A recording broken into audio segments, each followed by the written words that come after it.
me and my husband have a really hard time talking about money. Every time we bring it up, he gets very defensive and it just turns into an argument. And every time we said we're going to make a budget or do anything productive with money, it never, ever happened. And we've been married for almost 2 years. And as you can imagine, that's causing a big problem. I believe we have to have clarification and, just clarity when it comes to finances, especially as a married couple. Do you have any tips for a couple making a budget together? So Ryan, I figured we might as well turn to the expert on finance and marriage with this. We were just on Dave Ramsey's show a couple months ago when we were doing the Simply Southern tour with his team down in the South, and then Ramsey, Dave, he invited us on to his show, and I mean, I can give you, and in fact, I want to talk about what he talks about because you and I might differ a little bit from his advice, but I think it's a sound foundation upon which we can build our own advice. Yeah, let's listen to it. Katie is with us in San Diego. Hi, Katie. How are you? Hi, Dave. I'm good. How are you? Better than I deserve. What's up? Well, I'm just trying to get some advice on how to get my husband on the same page with our budget. He's kind of more like, since we don't have any debt and he works really hard, he's in the Navy, so he's kind of like, I work hard, I don't really want to be on a budget. Cause that kind call of thing. the ambulance, I work hard. Yes. Oh. And I'm kind of like, I don't care, we're sticking to this budget. Yeah, okay. Tell him, look, I don't care if you work hard or not, you're not a little boy, you're a man. Right. And I'm married to a guy that I need to be a man, and a man actually is mature and plans into the future with his wife. Mm-hmm. And so a budget is you and I sitting down together and telling our money what to do instead of just working our whole life and then being freaking broke. Right. Okay, that's all it is. I mean, just call him out on his manhood. I mean, he's in the Navy. Come on. Right, and I kind of did call him out, but he's just like, well, I just feel like I work for it, and I'm like, well, you work for it, so you want to end up with nothing, and you want your wife to make all the decisions. I don't want to be your mother, darling. I want to be your wife. Exactly. I feel like his mom sometimes. Well, you're dadgum right, because he's, work so hard, I should be able to buy whatever I want. What are you, in Congress? I mean, seriously, that's ridiculous. It's just, I mean, it's absurd. He's just he's being childish, and you need to call him out on that. I mean, you can do it. Right. You can do it with humor. You can do it smart aleck, or you can be real caustic like I'm being, which might not be as effective actually. But I'm trying to communicate to you that you're exactly right, and he's out of line. Okay. And so you need to lean in on this. How old are you guys? I'm 29. He's 30. Okay. Well, it's time to grow up. Yeah. I agree. Yeah. You're a real boy now, Pinocchio. So let's get on with it. Okay. We're 30 years old. Let's be something, right? And right. Listen, a budget does not mean he can't do anything after he works hard. I work my butt off. I want to buy some stuff. I go along with him on that, but I'm not going to be irresponsible and have my wife make all the decisions by herself and carry all the weight of the household finances by herself because I just don't want to deal with it because I work hard. Right. I mean, I agree. Now he's probably never going to be a budget nerd, right? No, absolutely not. And I don't want him to be. I'm not asking him to be that. I'm just asking him to look at the situation with you and agree to our family's goals and what our family's going to do. And that includes his vote. He gets a vote on this, right? Right. So I do the budget at our house. I'm the math nerd at our house. And, Sharon and I make the decisions together, and then we both stick to them, and then I do the actual implementation. Okay. All right? All right. Thank you. Thank you. So I think if I were to rephrase anything Dave said, because he said question his manhood. Right. Sound like that's all you got to do, just question your husband's manhood. All right, next voicemail. I think you want to question, I mean, you want to show him that he is an adult and you respect him as an adult. And I think that's ultimately what he's saying. Like, if the tables were turned here, I think what Dave would have said, if it was a guy calling in, he would have said, question her womanhood, meaning her adultness. Stop. He did say it later on in this conversation with the woman, he said, yeah, it's time to grow up, basically. Yeah. And I think that's ultimately what he's talking about here is grown up people have a budget, not because it's constraining in a way, but because it adds certain constraints that actually allow you to do what you want to do together, the sort of goals of the family, right? Yeah. Yeah, I mean, if I was Sentley, I would I don't know, man. I wouldn't question his manhood. I mean, I do agree with Dave Ramsey in the fact that you do have to make people mad sometimes to get them to take action. Yeah. But I think in a relationship, especially a romantic relationship, attacking the other person, I don't agree is definitely not the best first step. But what I would say, Sentley, is ask your husband what his goals are, and then express to him what your goals are. And you two are going to have to come to an agreement on what the family's goals are. I mean, Ramsey, the one thing that really stood out is he said that when it comes to his finances, we have our family's goals. Mm-hmm. If as a couple you don't have the same goals, that's a problem. In fact, if you have separate goals that are pulling you in different directions, you're going to continue to have money problems. Even a bigger problem. So Sentley, the first and foremost, anytime anyone asks us, how can I, what do I do with my partner stuff? Finances, how do I get my partner? How do I get my mom? How do I get my, it is, you don't get them to do anything. What you do is Sentley, you go way out of your way to support your husband. That is first and foremost. You have to show your husband support. You have to show them appreciation. You have to show them respect. And once you show that, then you have taken the first step to create a very strong relationship and a strong bond. Once you have put that work in, Sentley, if you're listening to this right now, Sentley, and you're like, yeah, I've done that. I have gone way out of my way to respect him. I've gone way out of my way to appreciate him and to support him. Well, that's where you get to go and ask for support in a very kind way. Mm-hmm. And again, you've heard me say this probably 1,000 times if you've been listening to us for the last 8 years.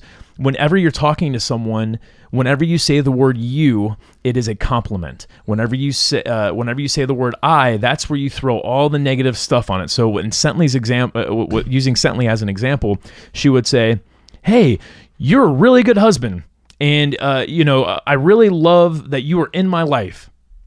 I really want to afford X, Y, and Z in 6 months, or I really have this goal, and I know that this goal might be seem a little bit daunting, but because you're such a great husband, I know that you're going to go out of your way to support me." And that should start to get him to see it your way. I'm not trying to jump the gun here, but if anyone, not just Sentley, but if anyone's in a situation in a relationship where their spouse is just fighting them tooth and nail with everything after they've gone out of their way to show support, after they've gone out of their way to show respect, you might want to question that relationship at the sense of, where is this relationship really going? I mean, she said she's been married for a couple years, so obviously like plenty of time to work stuff out. But you and your husband have to get on the same page somehow. Yeah, well, and so I think the way to get on that page, and you're absolutely right.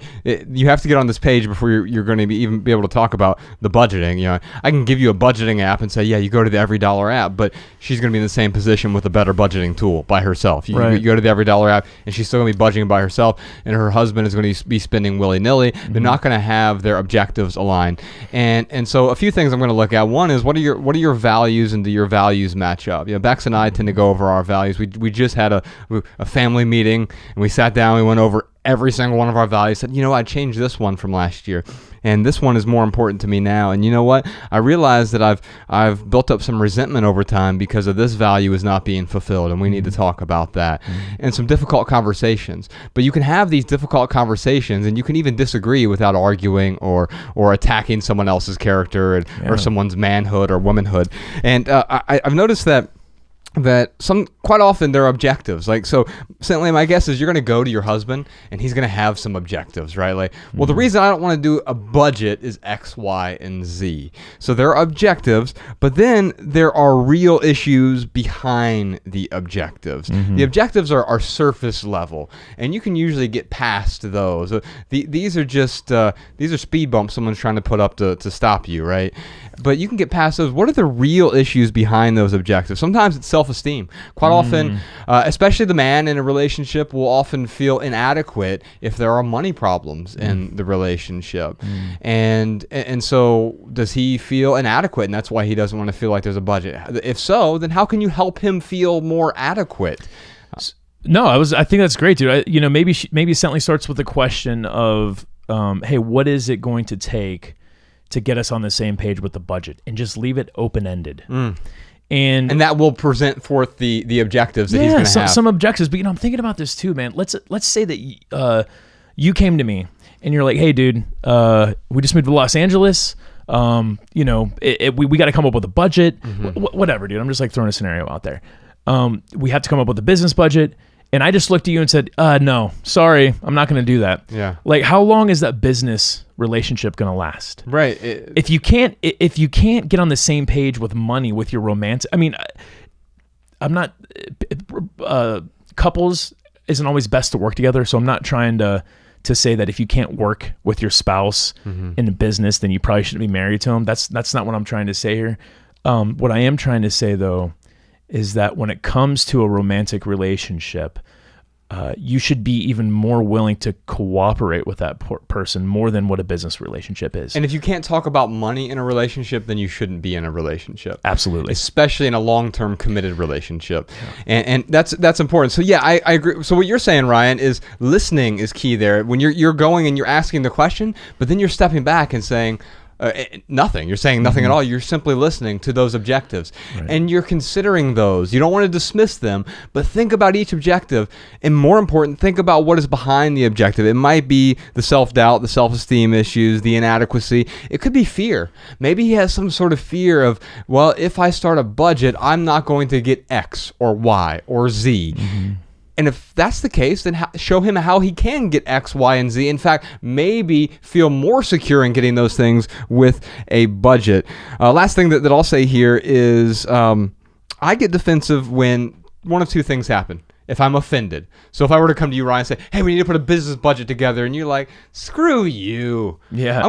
Of course I'm going to get, you've offended me now. Right. I'm going to get defensive. Right. By definition, that's when you start to get defensive, yeah, right? Especially like if you came to me and was voicing a concern and being very kind and legitimate, and it was a legitimate concern, and I just look at you and say, F you. Yeah. Now, you could also be postponing and say, yeah, I don't want to talk about that right now. That's fine. When should we talk about it? Let's get a date on the calendar right now. It doesn't have to be immediately. Let's get a date on the calendar next week so that we can talk about this. If I were certainly, that's what I would say. Hey, can we sit down and talk about the budget? And he's going to say, no, I really don't want to talk about it right now. No problem. I totally understand that. And I support you in that. You're not in the right mind space. In fact, let's give ourselves a week so we can get in the right psychological space to discuss this without any emotions. We're going to discuss this very objectively. And so how about next Wednesday we sit down and we talk about this at 6 p.m. And the other time that I get defensive, and this is when it happens more often than not, in a lot of relationships, it certainly happened with me a lot, is when I feel out of control. I feel like I've lost control. Now, me personally, I have control issues. I know that I'm a bit of a control freak, and letting go of that control, I've learned over the last several years, is the best way to regain a different type of stronger emotional control. Being willing to let go. I mean, it's the reason we work with other people now. I'm not in here running the cameras by myself because I need to figure that out. We have Joe Nomo over here. Joe Nomo. That's the YouTube commenters have given him that. That's the abbrev. Yeah, Joe Nomo. Joe Nomo. Yes. We have Podcast Sean, we have Jessica, we have Jeff, and we have Dave. We have our partners. We have all of these different people in our lives that I have to relinquish control to, right? And so right now, Cintley's husband might be feeling like he has lost control. Possibly. And so what do you need to do? You need to ask yourself, how can you help him regain part of that control so that together you have control of the situation? Yeah. Also, if you're married, you want to be really open about your money, and you probably want to combine your money as well, combine your accounts, because as you're doing that budget, if you have two separate budgets, you might as well have two separate households at that point too, right? Yeah. Because he's going to have his little bit and he's going to spend on what he wants to, and you have these conflicting interests. But it also means that you have to agree on your purchases too, certainly, and the way that you're spending money as well.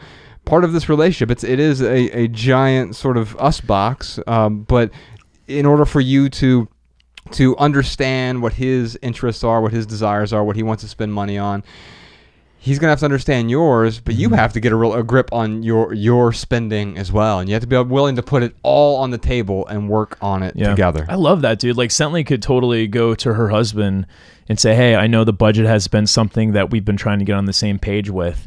And, I understand that it's difficult because you really want to, you want to go out on Fridays and you feel like you're not going to be able to do that. You know what?